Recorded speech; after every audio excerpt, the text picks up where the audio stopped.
बिस्मिल्लाहिर्रहमानिर्रहीम अस्सलाम वालेकुम। आज की ये वीडियो इंतहाई अहमियत की हामिल है, चूंकि जो लोग ये वीडियो सुनेंगे उनको अंदाजा होगा कि अब तक जो कुछ इमरान खान और तहरीक इंसाफ के खिलाफ हुआ है, अब अगला प्लान क्या है इलेक्शन और इलेक्शन के बाद ये असल में ABCD से लेकर Z तक प्लान क्या है। ये बड़ी ही आम तफसील है जो इस वक्त वीडियो में आपके सामने रखनी है। दूसरी तरफ चीनी चोरों की लाहौर के अंदर एक मुलाकात हुई है और मामला तय पा गए हैं। आसिफ जरदारी जीत गया और मुकाबले के अंदर कौन कौन हारे हैं ये भी एक पोल है, सर्वे है, वो आपके सामने मुख्तसरन रख दूं। ये फहीम अख्तर मलक साहब है, 92 न्यूज के रिपोर्टर हैं, बड़े जबरदस्त आदमी हैं, इलेक्शन कमीशन ऑफ पाकिस्तान को कवर करते हैं और उन्होंने ये एक सर्वे करवाया। और सर्वे के अंदर जो इस वक्त आप देखें कैसे हमारे मुल्क के इदारे मिजाक बन गए। उन्होंने कहा कि मौजूदा दौर में कौन सा शख्स असूल परस्त और ईमानदार है यानी ईमानदार। उसके अंदर उन्होंने ऑप्शन दिए, number 1 Sikandar Sultan Raja, number 2 justice आमर फारूक, नंबर 3 जस्टिस फायज ईसा, नंबर 4 आसिफ जरदारी। अब आसिफ जरदारी की जो शोहरत है मिस्टर 10% और बाकी ये सारी चीजें आप समझते हैं, लेकिन आप हैरान होंगे कि आसिफ जरदारी जीत गए। यानी उसके मुकाबले के अंदर जो वोटर हैं यानी असूल परस्ती और ईमानदारी के अंदर काजी फायद ईसा हार गए हैं। उनको 12% लोगों ने कहा है कि ये ईमानदार और असूल परस्त बंदे हैं, एक्सपोज हो गए हैं। जस्टिस मुनीर, अब तो सेकंड जस्टिस मुनीर उनका टाइटल बनता जा रहा है। जस्टिस आमर फारूक, ये 6% लोगों ने कहा है कि ये भी बड़े असूल परस्त और ईमानदार हैं। सिकंदर सुल्तान राजा को भी 6% लोगों ने कहा है कि ये असूल परस्त और ईमानदार हैं। और आसिफ जरदारी को इनके मुकाबले के अंदर 76% लोगों ने कहा है कि आसिफ जरदारी ईमानदार है। चूंकि इमरान खान या बाकियों का चूंकि ऑप्शन ही को नहीं था, तो ऑप्शन ही इसके मुकाबले के अंदर रखा गया आसिफ जरदारी को। यानी ये वो है जिन्होंने असल में इलेक्शन करवाने हैं, आप अंदाजा करें। कादी फायद ईसा, उसके अंदर इस्लामाबाद हाई कोर्ट सिकंदर सुल्तान राजा, और ये ऑप्शन रख के तो इनके मुकाबले में ये जो है वो आसिफ जरदारी 76% वोटों के साथ ईमानदार और असूल परस्त आदमी है। अंदाजा कर लें कि फिर क्या लेवल हो गया है इस वक्त पाकिस्तान के अंदर।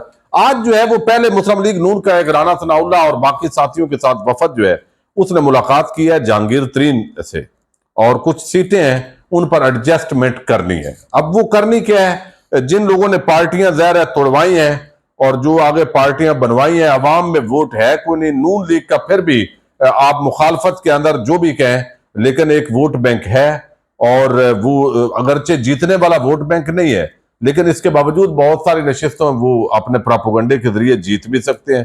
कैंडिडेट कई हल्कों के अंदर उनके बड़े मजबूत है।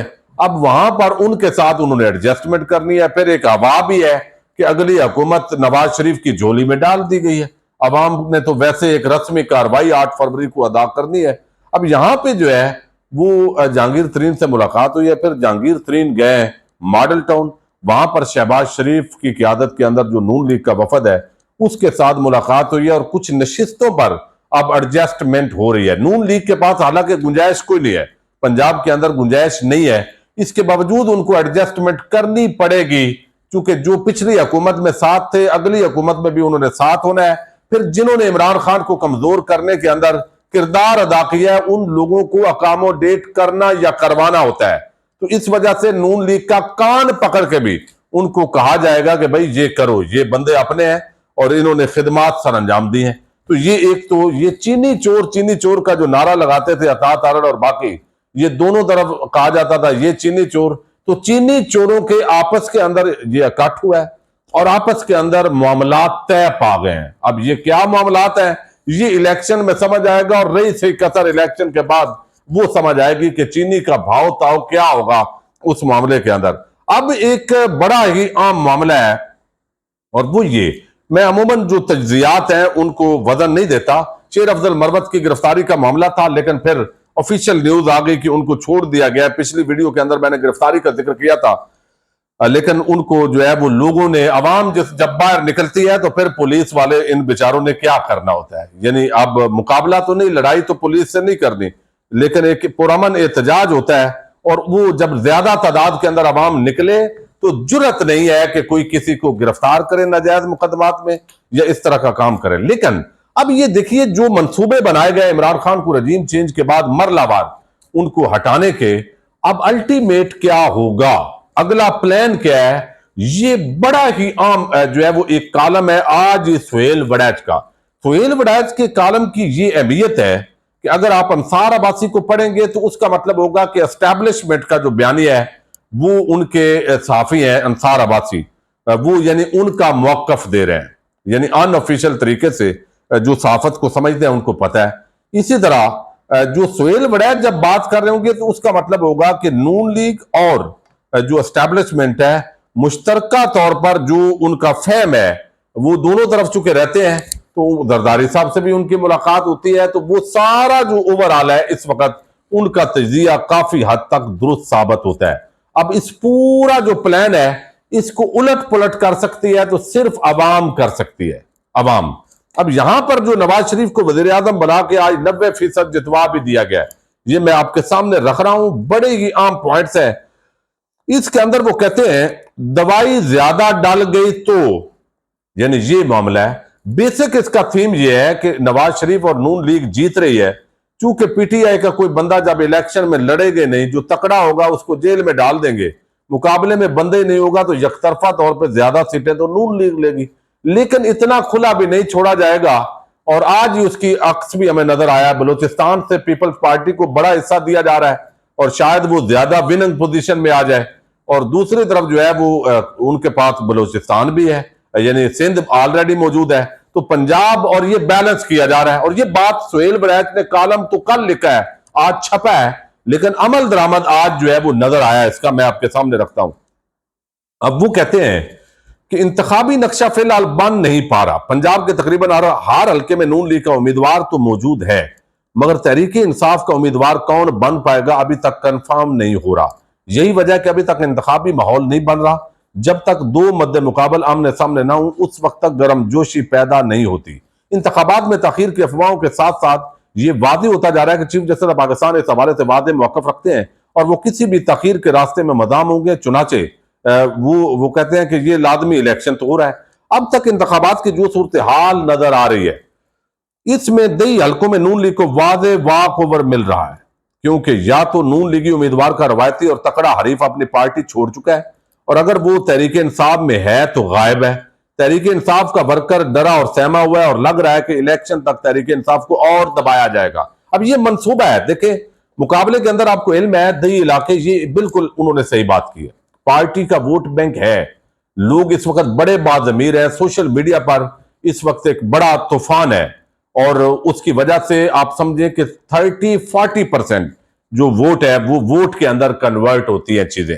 अब इसके अंदर जो है वो ये चीज बड़ी आम है, लेकिन अगर उम्मीदवार कमजोर हो, एक बंदा पहले 1 लाख वोट लेने वाला उम्मीदवार है और उसके मुकाबले में बिल्कुल नया उम्मीदवार अगर खड़ा हो जाए तो वो 40,000, 30,000, 50,000 पार्टी का जो वोट बैंक है वो ले लेगा, लेकिन अपनी बरादरी, असर रसूख, थाने के अंदर जो गुंडागर्दी है, जो पटवारी लगाने वाला जो कल्चर है, वो काम तो वो कहेंगे नहीं करवा सकेगा, चूंकि इलेक्शन इन्होंने जीतना नहीं है। तो ये फैक्टर भी होता है। अब वो कहते हैं कि जब यहां प्लान ये है कि इनको भगाए रखना है, दरखास्तें ना हो, दरखास्तें देने आए फिर गिरफ्तार कर लिया जाए, यानी रेस से बैर करें और कमजोर उम्मीदवार मुकाबले के अंदर मैदान के अंदर उतरे, फिर हम खुला छोड़ देंगे, कहेंगे देखा हमने तो जो है वो बिल्कुल कोई धांधली नहीं हुई। ये प्लान बिल्कुल ऐसे ही एग्जीक्यूट हो रहा है।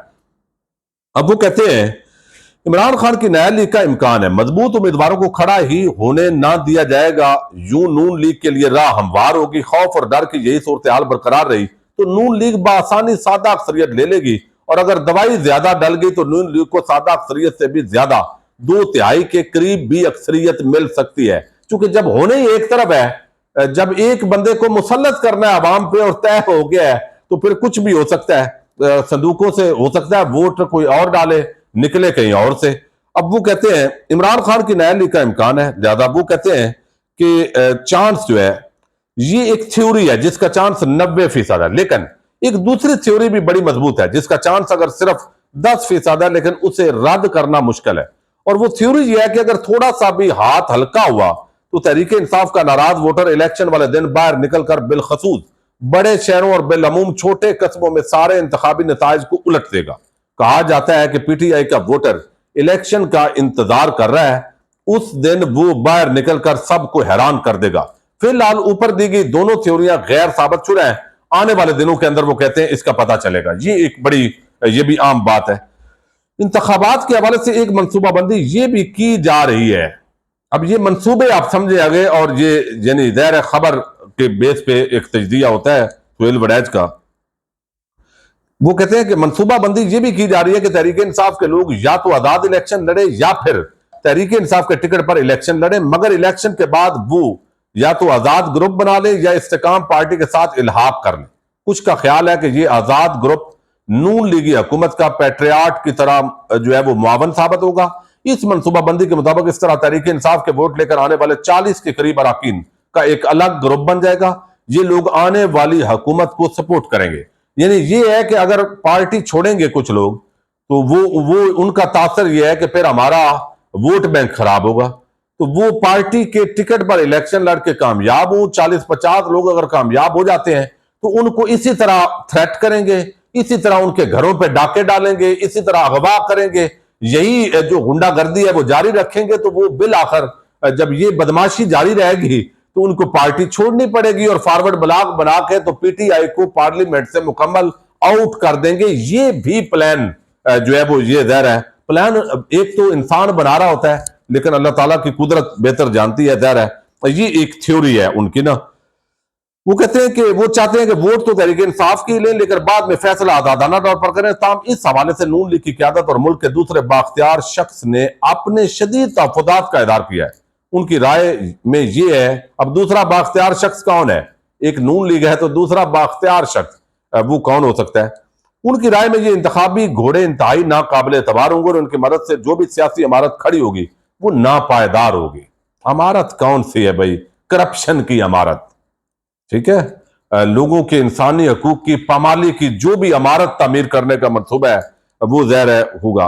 पाकिस्तान के बलाई हल्कों में आइंदा हुकूमत के बारे में मजबूत तासर यही है कि यह मखलूत हुकूमत होगी। बलाई से मुराद है इस्लामाबाद यानी वफाक, जिसमें नून लीग और पीपल्स पार्टी मेजर पार्टनर होंगे।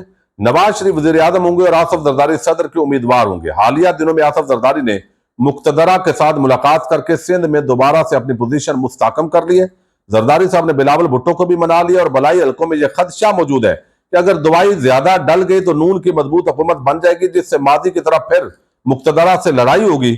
और इसलिए जरूरी है कि पीपल्स पार्टी और नून लीग की मखलूत हुकूमत हो ताकि चेक एंड बैलेंस रहे। यानी नून लीग को भी इतनी अक्सरियत नहीं लेने देनी कि वो ऐसे हो तो अक्सरियत जो है वो पीपल्स पार्टी और नून को मिला के बनाई जाए। यही वजह है आज हम देख रहे हैं कि बलूचिस्तान के अंदर दोबारा पीपल्स पार्टी को बहुत स्पेस मिल रही है। आम शख्सियात की शमूलियत धड़ाधड़ शुरू हो गई है ताकि बैलेंस किया जाए। वो जरदारी साहब ने बिलावल भुट्टो को भी मना लिया और अब आगे वो कहते हैं आइंदा इंतखाबात में असल लड़ाई तो पंजाब में होनी है, इंतखाबात का नतीजा इस पर मुनहसर होगा। तहरीक इंसाफ के मुस्तकबिल क्या फैसला होगा?